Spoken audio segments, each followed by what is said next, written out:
আমি কি বনাম জানা এইটো এটা গিলাস চোৱা এইটো কি বুলি কয় গিলাস আৰু এইটো বাটি এইটো বাটি ইমান ধুনীয়া হ'ব এয়া আমি এতিয়া পানীত ভিজাই কাগজ এনেকৈ দিছোঁ আকৌ ৰ'দত শুকাম শুকোৱাৰ পিছত কি হ'ব ধুনীয়াকৈ আঠা মাৰি ল'লে খুব ধুনীয়া এটা বাটি হ'ব আৰু এইটোৰ কি হ'ব এইটো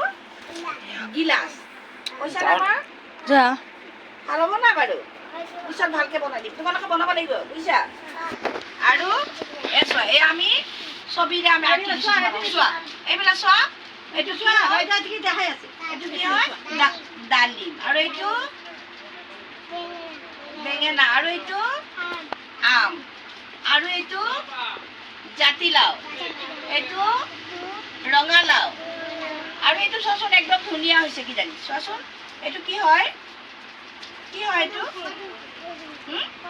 চোৱা গোটেই কোৱা পদুম ফুল ক'ত হয় বাৰু পদুম ফুল ক'ত হয়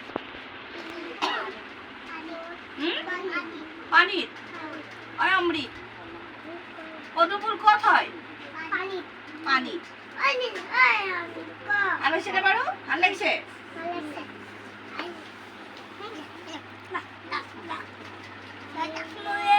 আৰু এই চোৱা এইফালে মন দিয়া এইফালে মন দিয়া এইখন কি হয় নাও এইখন কি বুলি ক'ম আমি নাও কিহৰ নাও এইখন কিহৰ নাও নাওখন কিহৰ কাগজৰ ক'ত চলে নাও পানীত নাও কিহত চলে পানী এইটো কিহৰ ভাগত পৰিছে বাৰু যান বাহন